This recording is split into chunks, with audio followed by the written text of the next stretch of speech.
আসসালামু আলাইকুম। এটিএন বাংলা সংবাদে সবাইকে স্বাগত জানাচ্ছি। আমি মারিয়া চৌধুরী। দেশের সার্বভৌমত্ব ও জনগণের জানমাল রক্ষায় নতুন ক্যাডেটদের সর্বদা নিজেদের উৎসর্গ করার নির্দেশ দিয়েছেন সেনাপ্রধান জেনারেল ওয়াকারুজ্জামান।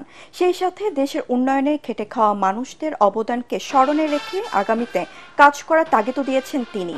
সকালে চট্টগ্রামের ভাটিয়ারীর বিএমএ প্যারেড গ্রাউন্ডে অনুষ্ঠিত হল রাষ্ট্রপতি কুচকাওয়াজে প্রধান অতিথির বক্তৃতায় সেনাপ্রধান এই কথা বলেন।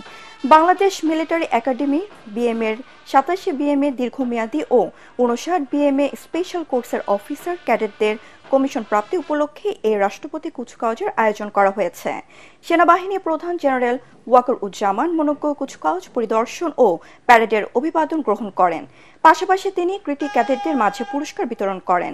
দীর্ঘ 3 বছরের কঠোর সামরিক প্রশিক্ষণ শেষে এই কুচকাওয়াজের মাধ্যমে 87 বিএমএ দীর্ঘমেয়াদী কোর্সের সর্বমোট 213 জন অফিসার ক্যাডেট এবং 59 বিএমএ স্পেশাল কোর্সের 14 জন অফিসার ক্যাডেট ও 4 জন ট্রেনি অফিসার বাংলাদেশ সেনাবাহিনীতে কমিশন লাভ করলেন।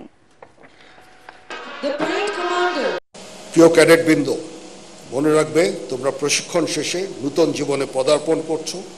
সেখানে তোমাদের দায়িত্ব কর্তব্য অনেক বেশি। তোমরা অধীনস্থদের প্রতি সহানুভূতিশীল হবে এবং তাদের ভালো মন্দের প্রতি খেয়াল রাখবে। সর্বদা অধীনস্থদের সুপ্রশিক্ষিত করে গড়ে তুলবে এবং তাদের সামনে নিজেকে উদাহরণস্বরূপ উপস্থাপন করবে। তোমাদের প্রশিক্ষণের দক্ষতা বৃদ্ধির জন্য সর্বদা সচেষ্ট থাকবে। তাহলেই তোমরা কর্মক্ষেত্রে সফল হতে পারবে। নোয়াখালীর মেঘনাচরে ডাকাতি বেড়েছে। একদিকে জলদস্যু, অন্যদিকে ডাকাত আতঙ্কে দিশেহারা স্থানীয়রা। ডাকাত চক্র লুট করে নিচ্ছেন দোকানের মালামাল, স্বর্ণালংকার ও কৃষকদের ফসল। ডাকাত ও জলদস্যুর কবল থেকে রক্ষায় প্রশাসনকে আরও কার্যকর ব্যবস্থা নেওয়ার দাবি চলাঞ্চলের বাসিন্দাদের। নোয়াখালী থেকে সাইফুর রহমান রাসেলের রিপোর্ট, জানাচ্ছেন মিজান শাহজাহান। নোয়াখালীর হাতিয়ায় মেঘনা নদীর বুকে জেগে ওঠা দুর্গম খাসিয়ার চর যেন প্রকৃতির এক অপরূপ সৌন্দর্যের লীলাভূমি। এখানে 8 বছর আগে থেকে বসতি গড়ছেন নদী ভাঙনের শিকার অসহায় মানুষ। শুরুর দিকে ডাকাত জলদস্যুকে চাঁদা দিয়ে বসতি গড়ে উঠলেও গেল কয়েক বছর শান্তিতে ছিল চরবাসী। হঠাৎ করে এ চরে আবারও বেড়েছে ডাকাতের উৎপাত। প্রায় প্রতি রাতেই ডাকাতরা কয়েকটি দলে ভাগ হয়ে লোকালয়ে হানা দেয়। বারলিয়া বাজার, ফখরুদ্দিন বাজার, মামুন বাজার প্রায় 100 দোকান লুট হয়েছে এবং 1-1.5 কোটি টাকার মাল নিয়ে গেছে। এবং মহিষ, গরু, ছাগল এগুলা অনেকগুলা নিয়ে গেছে এবং অনেকগুলো এখানে রান্না করেও খাইছে। কথা কইবা গুল্লি করুম অমনি অস্ত্র ইয়া দেখছি, একটা বাঘা দেখছি, বড় ভাগা একটা দেখছি, আর ছোট অস্ত্র লাগে। ডাকাতেরা বারে বারে আইয়ে সরে আঙ্গু গরু লই যা, ছাগল লই যা, ভেড়া লই যা, হাঁস লই যা, মুরগা লই যা। আমরা কোন সময় আবার হামলা করি বসে, আমরা এখন পুরোপুরি আতঙ্ক। আমরা নিরাপত্তা চাই। উপকূলীয় এলাকায় নিরাপত্তার দায়িত্বে নিয়োজিত রয়েছে কোস্টগার্ড। অভিযানের খবর আগেই ফাঁস হয়ে যাওয়ায় ডাকাতদের ধরা যাচ্ছে না বলে জানিয়েছে তারা। এখানে কোস্টগার্ডের লোকের থেকে হচ্ছে আপনার ওরা অতিরিক্ত চালাক। এখানে আপনাদের ওদের বাই সিকোয়েন্সে লোক সাজানো আছে। একটা অপারেশনে যাব তার আগে ইনফরমেশন লিক হয়ে যায়। প্রত্যেকটা সিকোয়েন্সে তাদের লোক সাজানো আছে। এই যে আমার লোকজনগুলো বেরোইছে, অলরেডি এসে মেসেজ চলে গেছে যে কোস্টগার্ড বের হয়েছে।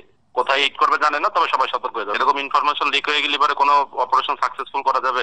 এসব ডাকাত দলকে আইনের আওতায় আনতে গোয়েন্দা তৎপরতা বাড়ানোর পাশাপাশি যৌথ বাহিনীর অভিযান পরিচালনার দাবি চরাঞ্চলের বাসিন্দাদের। Bureau report, ATN Bangla. এবার আন্তর্জাতিক। প্রেসিডেন্ট হিসেবে শপথ নেওয়ার আগে ফিলিস্তিনের গাজায় হামাসের হাতে থাকা জিম্মিদের মুক্ত দেখতে চান বলে কড়া হুঁশিয়ারি দিয়েছেন ডোনাল্ড ট্রাম্প। তা না হলে দায়ীদের গুরুতর সমস্যা হবে বলেও জানান তিনি। নিজের ট্রুথ সোশ্যালে দেয়া এক পোস্টে তিনি এই হুঁশিয়ারি দেন। সংবাদ সংস্থা এএফপির হিসাবে হামাসের হাতে জিম্মি হন 251 জন। তাদের অনেকে মারা গেছেন, কয়েকজনকে মুক্তি দেওয়া হয়েছে। গাজায় এখনো জিম্মি আছেন 97 জন। এদিকে হামাস জানিয়েছে ফিলিস্তিনের গাজায় হামাসের হাতে থাকা 33 জন জিম্মি নিহত হয়েছেন। ইসরায়েলের সর্বাত্মক যুদ্ধ শুরুর পর গত প্রায় 14 মাসে এসব জিম্মি নিহত হন বলে জানান তারা।